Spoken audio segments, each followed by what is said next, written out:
Thank you, Devin.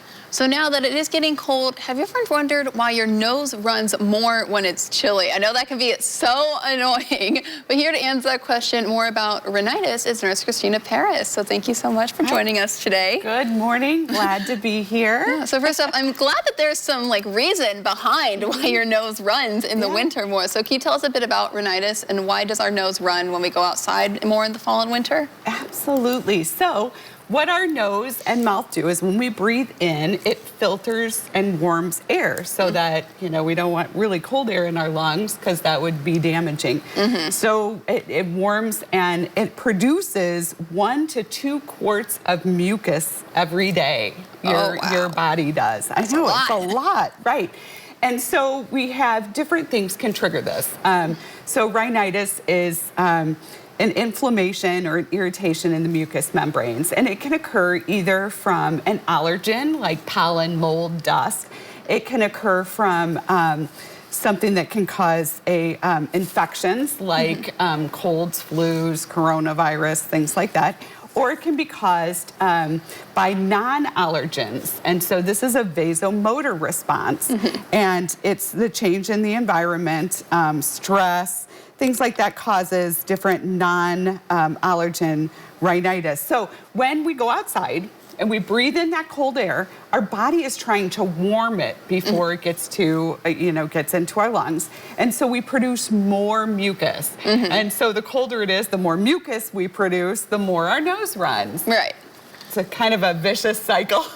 yeah, it's definitely no fun. I always talk you don't appreciate your nose not running until you can't get it to stop running, whether that be when you're sick or anything. So are there ways to treat or prevent rhinitis from occurring? How can you maybe stop it beforehand? Absolutely. Before you're ungrateful for your nose. So when we're talking about something like the vasomotor rhinitis, so when you're exposure to cold, stress, things like that. So when it's cold, you want to use a scarf or cover your mouth. It's not going to stop it altogether, but that can help when you're outside to keep it warm. Other things you can do if it's an allergen or it's due to a cold or flu, clearly you want to avoid those if possible.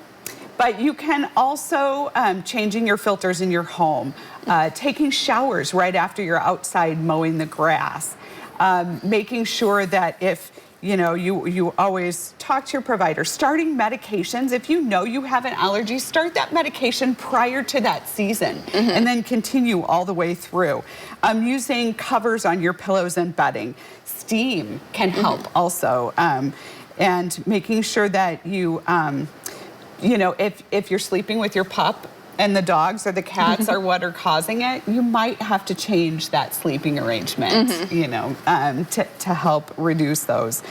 Staying hydrated. So there's just all those good things that you want to do that you can use at home or home remedies to help. Nice. And then, especially when you're already having that runny nose, is there anything you can do to make it less annoying, pesky? There really isn't. Now, if it's due to an allergy, you can take an antihistamine. So that's like Benadryl, Claritin, and histamines are a type of neurotransmitters. So they give our brain information like, hey, I've been exposed to something, this could be dangerous, and it's causing that immune response. So antihistamines are your best course if it's an allergen or if it's rhinitis due to an allergen. Right. Yes, well, it's so nice to know there's a reason behind it, because again, it can be so annoying. You're just outside, your nose is just constantly running, and then that makes your lips get chapped. And it's a very, very vicious cycle. Keep tissue with you when you're outside. Tissue in the pockets of your coat. Yes, well, thank you so much for joining us today and letting us know a little bit more about this. Yeah.